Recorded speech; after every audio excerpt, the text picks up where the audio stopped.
Halo, selamat malam teman-teman. Jumpa lagi bersama dengan Om Ben dalam acara Menyan Om Ben yang dibuat oleh komunitas PPC. Ya, pada hari ini kita akan membahas sebuah pembahasan tentang saham farmasi yang menarik pada hari ini.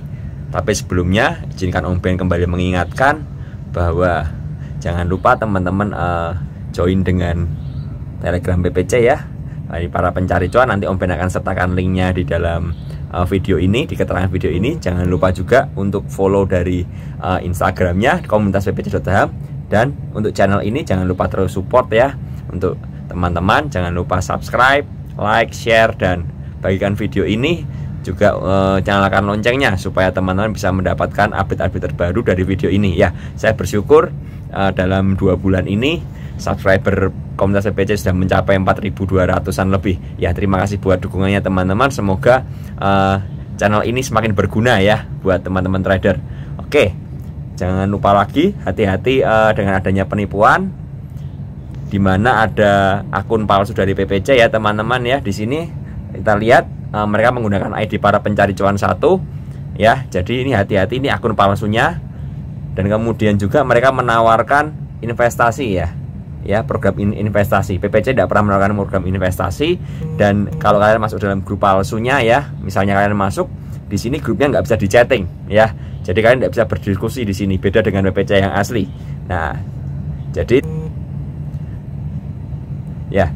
pastikan kalian join di komunitas PPC yang asli, di para pencari cuan ya, @para pencari cuan ini ya teman-teman ya. Jangan sampai salah. Oke, ya, dimana di grup yang asli ya, ini linknya seperti ini, para pencari cuan, dan juga Om Ben sertakan link dari channel YouTube ini ya, seperti itu. Jadi Om Ben dan PPC sekali lagi tidak pernah membuat penawaran investasi, tanam modal, dan lain sebagainya, dan kita tidak pernah iseng-iseng menjapri member ya. Oke, saya rasa sampai di situ aja untuk penjelasan dari PPC palsu dan akun yang asli. Ya, kita bahas hari ini ya, cerita saham obat di mana INAF dan KF arah, dan ada apa dengan KLPF ya. Di sini Om Ben akan jelaskan secara singkat, semoga kalian memahami dan menangkap apa yang Om Ben maksud ya. Oke, kita mulai saja ya. Yang pertama adalah cerita tentang saham INAF dan KF ya, dimana saham INAF dan KF kalian tahu hari ini sempat arah ya, sempat arah, kemudian sempat turun, dan kemudian sesi 2 ditutup arah lagi dengan cara luar biasa ya. Bandarnya benar-benar menggunakan cara yang hebat menurut Om Ben. Jadi benar-benar sepertinya tidak akan arah, tapi menjelang sesi penutupan sesi 1 ya, penutupan sesi 1 ya, jam 11.29 tiba-tiba ditarik dan ditebelin, kemudian arah sampai penutupan sesi 2 ya. Apakah sebenarnya ini berhubungan dengan vaksin? Ya, kita akan bahas di sini. Kalau kalian tahu, dimana beberapa hari ini, 2 hari terakhir ya, 2 hari terakhir hari dan kemarin banyak berita-berita tentang vaksin ya, vaksin uji coba yang datangnya dari Cina seperti itu ya. Ini adalah Om Ben ambil dari sebuah portal news dari CNBC Indonesia, di mana vaksin COVID-19 tiba di RI, saham INAF dan KF terbang. Ini tanggal 20 Juli jam 14.39, yaitu berarti berita kemarin sore seperti itu ya. Dimana dikatakan harga saham 2 anak usaha Bio Farma, PT Indofarma dan PT Kimia Farma, INAF dan KF ya, melesat pada perdagangan siang hari ini. Kenaikan ini setelah kabar bahwa kandidat vaksin corona telah tiba di Indonesia dan sedang dalam proses uji klinis tahap 3 di Bio Farma.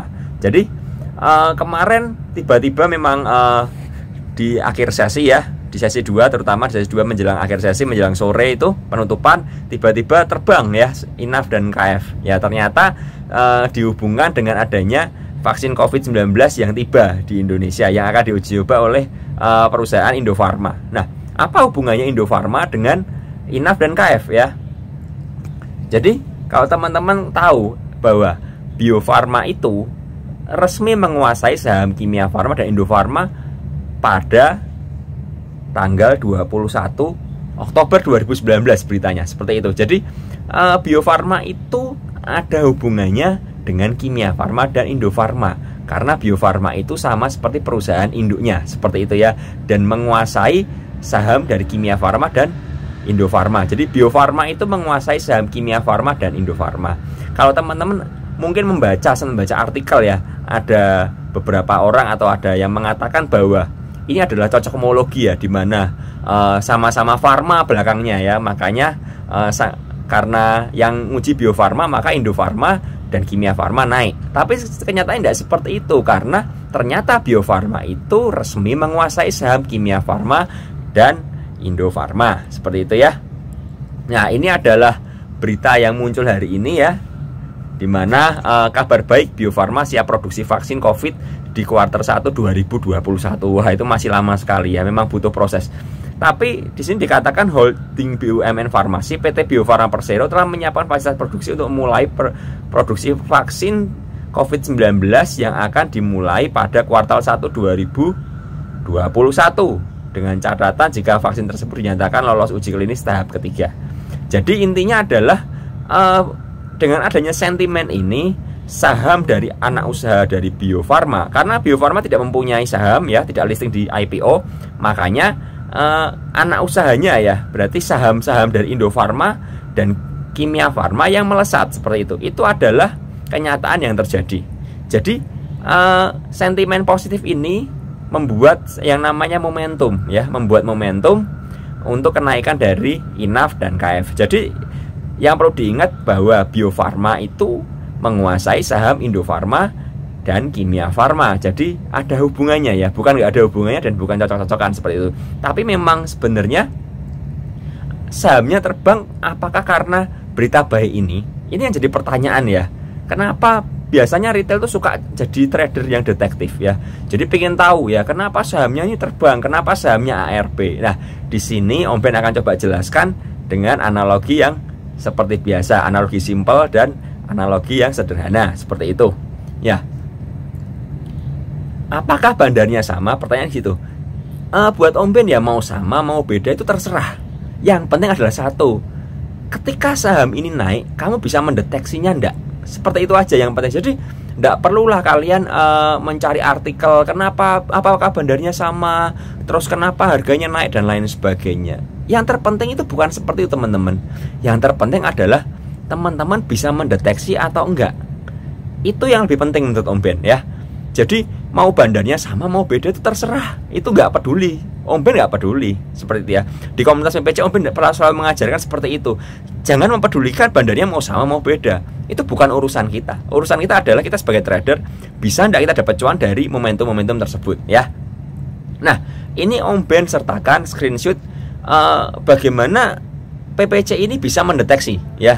Ini Om Ben bukan mau pamer ya teman-teman, tapi Om Ben mau menunjukkan bahwa penting kita bisa mendeteksi dari pergerakan saham daripada kita mencari tahu siapa bandarnya, daripada kita mencari tahu kenapa naik, seperti itu ya. Jadi ini tanggal 9 Juni. Tanggal 9 Juni ini PPC sudah merekomendasikan INAF dan KF ya. Kalian mungkin bisa tarik chart lah, tanggal 9 Juni itu harganya berapa sih INAF dan KF ya. Kalian cari tahu ya. Tapi yang pasti di tanggal 9 Juni PPC sudah merekomendasikan INAF dan KF ya. Seperti itu ya. Lalu ini adalah screenshot dari grup rekomendasi PPC di mana tanggal 9 Juli ya. Tadi 9 Juni, ini 9 Juli ya. Jadi satu bulan berikutnya ketika polanya semakin membaik, maka di sini saya pribadi Om Ben memberikan rekomendasi ya. Silahkan dipilih INAF dan KF untuk besok ya, karena ini jam 4:30 sore ya. Udah lama saham ini bobok. Apakah ini saatnya untuk bangkit? Ya karena setelah satu bulan bangkit itu ya, yang rekom sebelumnya itu INAF dan KF seperti tertidur lelap ya, tidak ada pergerakan sama sekali. Tapi saham ini menyimpan potensi. Bagaimana bisa Om Ben menyimpan potensi? Nanti akan Om Ben jelaskan satu alasan ya, satu alasan saja. Lalu ini tanggal 14 Juli ya. Ini lebih jelas lagi ya, ketika momentumnya sudah ada ya, sudah jadi semua patternnya. Untuk sesi 2 yang berintegris INAF by area 1095 sampai 1080, hold bila di atas 1050 untuk fast trade ya. Kalau mau swing boleh hold selama di atas 990. Jadi Om Ben memberikan pilihan, yang mau fast trade silahkan, yang mau hold silahkan ya. Om Ben pribadi memilih untuk hold saham ini. Seperti itu ya teman-teman. Nah, kita lihat chartnya.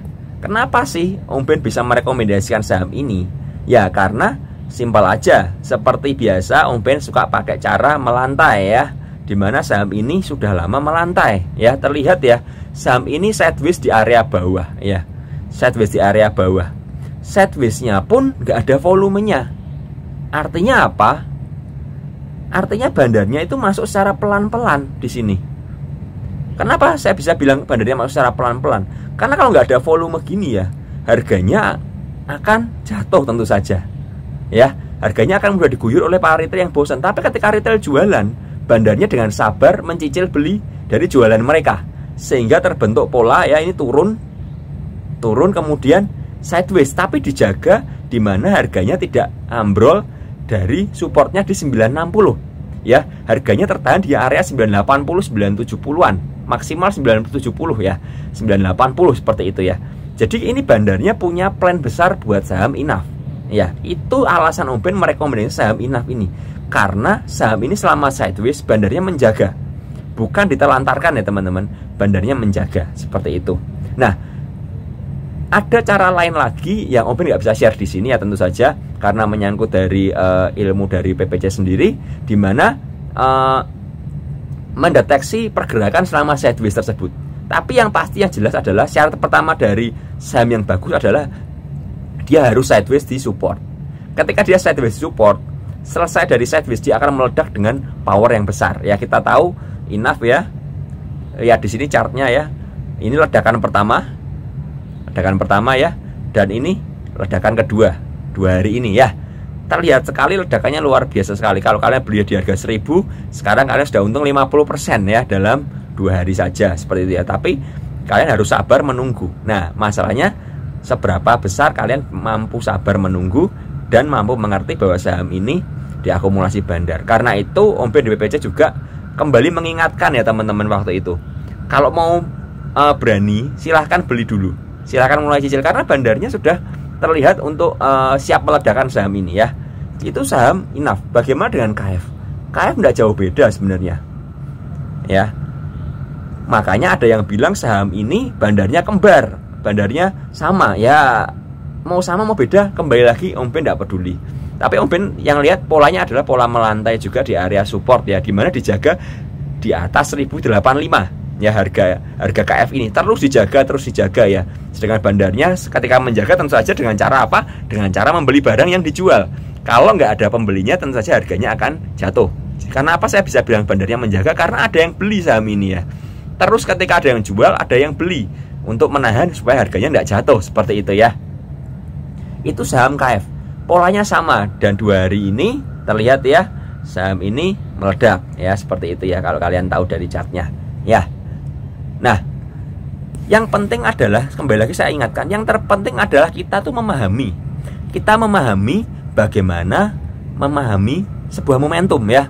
Kita memahami bagaimana mendapatkan momentum tersebut, memahami bagaimana adanya momentum di sebuah saham atau tidak. Kalau kita bisa memahami momentum tersebut, kita akan mendapatkan cuan luber ya. Nah, ternyata bandar asing itu juga paham yang namanya momentum, teman-teman. Jadi momentum ini berarti sangat penting. Karena apa? Bandar asing pun ngerti caranya mendapatkan momentum ya. Paham ada momentum ya. Nah, di mana bandar asing memakai momentum tersebut? Tentu saja di cerita yang satunya, euforia retail berbuah sangkut di saham KLBF ya. Jadi bandarnya memanfaatkan momentum. Momentum apa sih sebenarnya? Momentum euforia dari saham Inaf dan KF ya. Inaf dan KF bandarnya beda dengan saham KLBF ya. Tentu saja berbeda.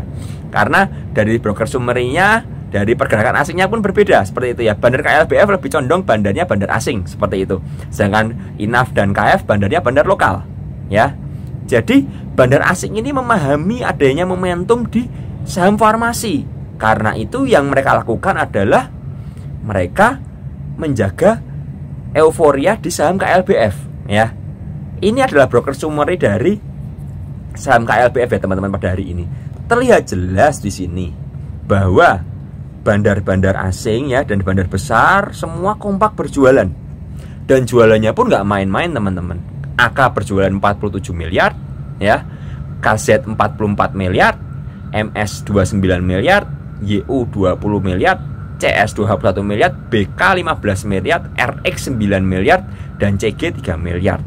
Sedangkan siapa yang beli? Tentu saja seperti biasa bandar-bandar dari lokal ya, YP, CC, KK, NI, PD, GR, DR, dan SKI. Itu adalah broker-broker yang dipakai oleh trader retail ya. Dan kita lihat sekali bahwa RX yang bisa menjual di area paling atas ya. Jadi yang memulai guyuran tadi adalah RX tentunya, karena RX berjualan paling atas harganya ya. Yang memulai guyuran tadi saya lihat emang RX seperti itu ya. Sedangkan retail ini ya, terlihat ya, mereka terjebak dalam sebuah euforia. Euforia di mana saham farmasi hari ini diterbangkan bandar. Mereka berpikir bahwa kalau Inaf aja terbang, KF terbang, KLBF juga bisa terbang. Karena itu bandarnya berjualan dengan mengangkat harganya ya. Jadi bandar distribusi dengan markup with distribution, seperti itu ya. Caranya simpel sebenarnya. Caranya adalah memancing retail untuk meng-HK barang tersebut, seperti itu. Dengan cara apa? Tentu saja bandar-bandar ini membelikan bit-bit ganjelan ya. Bitnya ditebelin, diperbagus ya, chartnya diperbagusin, ditebelin. Sepertinya bakal breakout saham KLBF. Dengan cara apa juga? Di-HK tentu saja. Kalau kalian lihat hari ini asing ada beli dan ada jual. Ya, belinya itu untuk meng-HK saham KLBF. Setelah saham KLBF bergerak naik dan terlihat menarik ya, muncul di top gainer, muncul di running trade. Nah, retail mulai ikut HK ya. Sementara setelah retail HK, asingnya berhenti HK ya. Asing berhenti untuk membeli karena yang beli adalah retail. Nah, siapa yang menaruh overnya? Tentu saja yang menaruh harga over adalah bandar asing. Ditaruh pelan-pelan. Kalau ditaruhnya gede-gede, overnya terlalu tebal, tidak bisa naik harganya ya. Jadi diganjel bitnya, di-HK sedikit ya, retail ikut HK, diganjel lagi, di-HK, dan seterusnya sampai harganya naik ya. Nanti saya akan tunjukkan chart dari KLBF ya, seperti itu. Ini adalah broker summernya. Intinya broker summernya adalah di mana retail membeli dan asing berjualan ya. Jelas sekali asing memanfaatkan momentum ini untuk berjualan. Tentu saja seperti ini teman-teman. Bukan berarti saham KLBF jelek, tidak ya. Saham KLBF secara fundamental saham bagus, seperti itu ya. Tapi saya di sini berbicara soal yang namanya momentum ya, di mana asing itu sudah kolek barang dari lama sebenarnya ya. Mereka koleksi barang dari lama dan koleknya juga jumlah besar. Karena itu ini saatnya ada momentum yang tepat. Nah, karena itu mereka mulai berjualan seperti itu ya. Ini adalah chart dari KLBF ya. KLBF memang sudah rally. Kita lihat memang ini terlihat sekali rally ya teman-teman ya. Rally ya, rally ini sempat kemarin naik harganya, kemudian dibanting lagi dan muncul candle ini ya. Ini candle yang bagus sekali, candle bullish ya, seperti itu ya. Muncul inside bar. Kemudian tentu saja harga berikutnya adalah candle yang bagus, candle bullish. Nah, di sini dimanfaatkan bandar untuk berjualan. Ya, bandar numpang tenar dengan adanya pergerakan Inaf dan KF yang luar biasa pada hari ini ya. Jadi KLBF ikut jualan. Ini ya, seperti itu. Ya, numpang tenar. Jadi bandarnya bisa berjualan dengan leluasa. Dan terlihat sekali candlenya sangat sadis ya teman-teman ya. Ini jarumnya, jarum suntiknya ini tinggi sekali ini. Ini wah. Ini ketika naik memang ada bull power yang besar, tapi ketika jualan ini bear powernya sangat besar sekali sehingga terbentuk candle jarum seperti ini ya. Kalau kalian tahu tentang candle dan analisa, ini candle yang sangat buruk sekali teman-teman, karena bear powernya atau power sellingnya gede sekali ya, sehingga terjadi guyuran dari 1690 sampai 1520 ya, seperti itu ya. Nah, ini adalah chart dari 3 menitannya. Terlihat bahwa di sini ya, ini loh teman-teman, di sini dimana proses bandarnya itu memarkup ya, mempermak dari KLBF ya. KLBF dipermak ya. Kita lihat di sini sempat sideways, kemudian naik lagi seperti itu ya. Jadi dan sampai puncak di sini ya, sampai topnya ini bandarnya mulai guyur.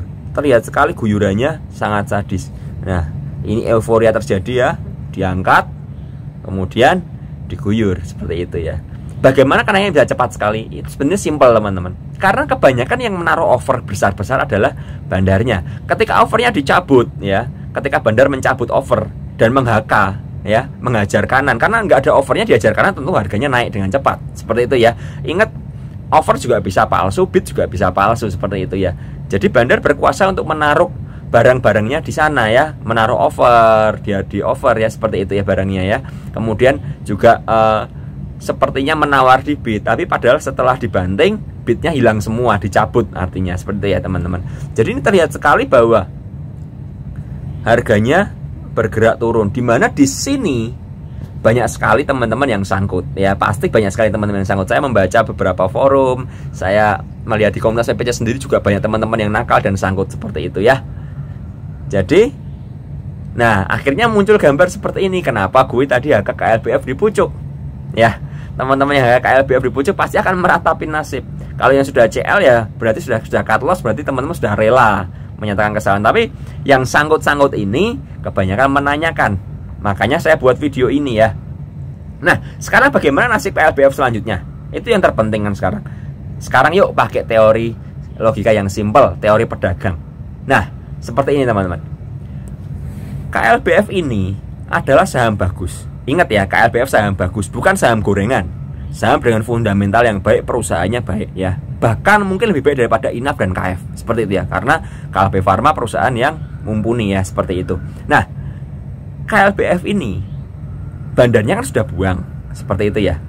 Entah barangnya habis entah tidak, pasti ada yang namanya technical rebound, seperti itu ya. Technical rebound di mana bandar seolah-olah mengangkat harganya lagi dengan tujuan untuk berjualan lagi, seperti itu. Nah bagaimana kalau ada technical rebound seperti itu ya?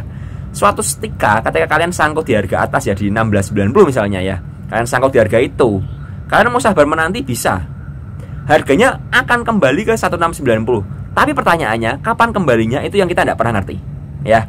Kembali pasti akan kembali karena ini saham bagus ya, tapi kapan kembali tidak akan pernah ngerti kita. Ingat kasus Indofood ya, di mana Indofood ARB ya, waktu itu harganya pun sekarang sudah kembali kan, tapi kapan kembalinya kita nggak pernah ngerti.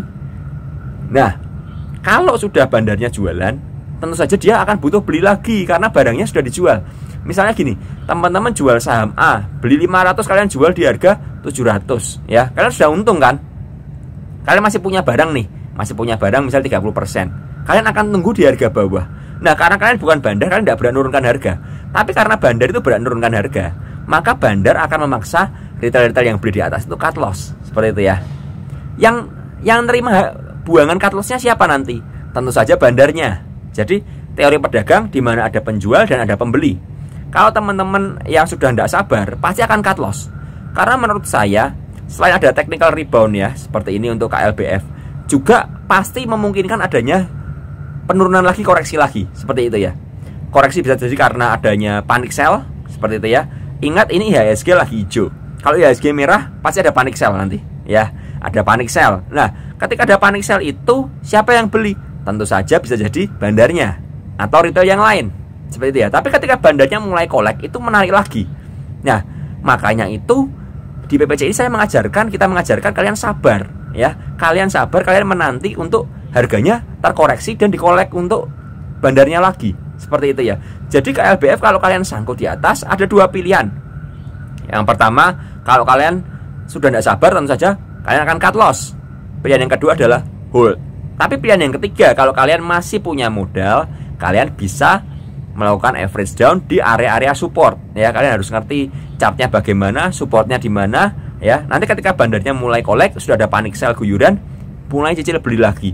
Tapi kalau kalian sudah all in di harga atas, ya cuma ada dua pilihan. Mau hold, tapi sampai kapan naiknya nggak tahu. Atau yang kedua mau cut loss, seperti itu ya. Ingat ya, naiknya kapan kita nggak tahu. Bisa minggu depan, bisa sebulan lagi, bisa setahun lagi, seperti itu ya. Kita nggak perlu berandai-andai karena itu semua yang ngatur bandarnya. Tapi yang pasti harganya akan kembali naik suatu saat untuk saham-saham yang bagus seperti ini ya. Nah yang terjadi adalah ketika broker-broker yang sudah jualan ini ya ini pindah ke sini, sedangkan yang di sini pindah ke sini ya. Teori pedagang ya, ada yang jual, ada yang beli tentu saja. Jadi ketika penjualnya sekarang sudah berubah menjadi pembeli, itu akan sangat menarik sekali ya. Terlihat dari ini, kalau teman-teman perhatikan saham LPPF ya, LPPF itu bandarnya asing juga, bandar AK ya. AK hari ini beli masif, harganya bisa naik secara luar biasa ya. Tapi ketika bandarnya jualan ya, kaset AK jualan, ya tentu saja harganya akan kembali turun. Jadi ketika besok KLBF masih berjualan ya. Si asing ini masih berjualan, yang di sini masih berjualan. Teman-teman saya sarankan jangan beli dulu. Sabar aja sampai ini pindah ke sini. Seperti itu ya. Dan ini pindah ke sini tentu saja. Artinya apa? Yang di sini cut loss. Cut loss ya. Yang di bandarnya mulai akumulasi. Seperti itu ya teman-teman. Jadi nasib kalian nggak akan begini mungkin kalau kalian punya yang bernama trading plan. Atau di sini saya buat gambar, coba saya ikut plannya PPC. Nasib saya nggak akan HK KLBF di pucuk. Bagaimana sih plannya PPC? PPC sudah membuatkan plan untuk KLBF ini sejak tanggal 2 Juni ya. Udah lama sekali 2 Juni ya. Trading plannya 2 Juni ya. Entry pertama sekian, entry kedua, entry ketiga sekian. Jadi kita pakai sistem cicil per porsi ya. Ada TP-nya, dan ada cut loss-nya juga seperti itu ya. Dan ini adalah plan pertama. Nanti ada plan-plan berikutnya di mana kita merevisi target profitnya di mana ya.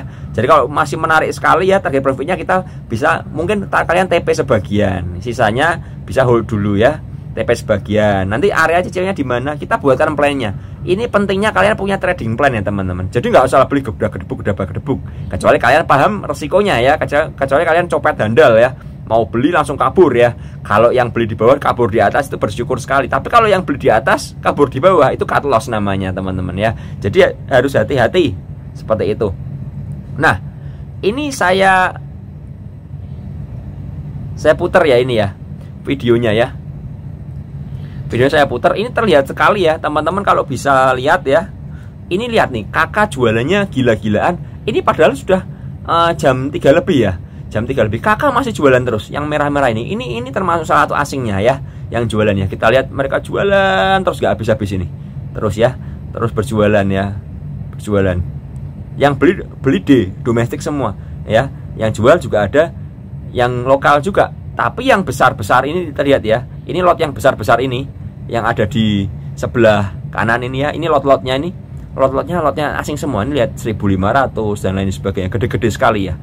Ini terus berjualan. Yang beli siapa sih? YP, CC, PD dan kawan-kawan ya. Jadi terlihat sekali bahwa si asing ini hari ini sukses besar berjualan di harga atas ya, tentu saja karena mereka sudah operate di harga bawah.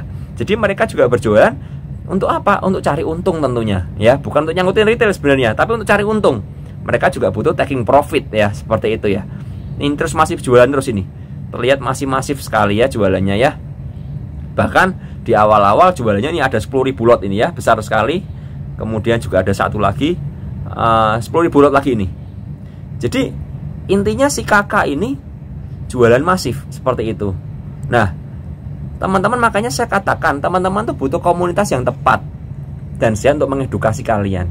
Kalau teman-teman sudah paham, ya terserah ya, bebas. Kalian sudah paham berarti kalian sudah trader profesional seperti itu. Tapi buat teman-teman yang baru masuk di dunia trading, kalian akan kaget dengan hal seperti ini. Loh, ini sangat bagus, kenapa diguyur? Ya, jadi kalian butuh komunitas yang tepat yang untuk mengedukasi kalian, untuk tukar pendapat dan mengedukasi ya, seperti itu. Nah, karena itu Om Ben tawarkan kalau teman-teman mau bergabung dengan PPC ya, ini ada paket-paketnya ya. Di sini kita akan berikan rekomendasi, edukasi seperti itu ya. Kalian mau tanya jawab, mau konsultasi sangkut, Om Ben akan dengan senang hati dan tim untuk melayani kalian seperti itu ya. Bagaimana cara joinnya? Nanti setelah kalian masuk dalam grup PPC yang asli ya, ini ya. Nih para pencari cuan yang asli seperti itu ya. Linknya Om Ben sertakan di video ini. Setelah itu kalian bisa chatting ke dua representatif dari PPC ya, Chang Cimentong dan AD13P seperti itu ya. Kalian bisa chatting ke sini nanya sepuasnya. Bisa juga kalian mention di grup para pencari cuan ya, bagaimana cara bergabung dengan grup Rekom. Ini adalah price listnya. Penjelasannya nanti akan dijelaskan oleh dua akun tersebut ya, akun dari marketing PPC. Nah, Om Ben di akhir video selalu mengingatkan waspada dengan pengelolaan dana dan trading plan. Karena apa? Kalau kalian sampai sangkut di saham-saham seperti KF tadi ya, KLBF tadi, kalian sangkut di sana ya, kalian sangkut di pucuk dan kalian sudah all in pelor ya, tentu saja kalian akan buang waktu untuk menunggu ya. Kalau kalian cut loss juga akan sakit sekali karena banyak mungkin ya, seperti itu ya. Mungkin kalian sudah masuk 1 miliar, ada 500 juta, 100 juta seperti itu ya, 50 juta mungkin, itu sudah uang dari keseluruhan dari modal kalian. Kalian akan nggak bisa trading. Kalau harus cut loss juga minusnya akan banyak seperti itu. Karena itu kemudian selalu ingatkan waspada dengan pengelolaan dana dan punya trading plan. Kalau kalian nggak punya trading plan, Yuk join bersama PPC, kita belajar bareng-bareng ya teman-teman. Ya, semoga video ini membantu kalian memahami apa yang terjadi dalam KF, INAF, dan KLBF ya. Semoga kalian memahami, semoga kalian bisa cuan di situ aja ya. Demikian video dari Om Ben. Selamat malam, semoga membantu. Share video ini jika berguna ya. Jangan lupa subscribe, like, nyalakan lonceng, dan kirim ke teman-teman video ini supaya banyak teman-teman yang semakin teredukasi dengan baik, nggak dikerjain bandar ya. Oke, sekian dulu dari Om Ben. Selamat malam, salam cuan dan tetap sehat.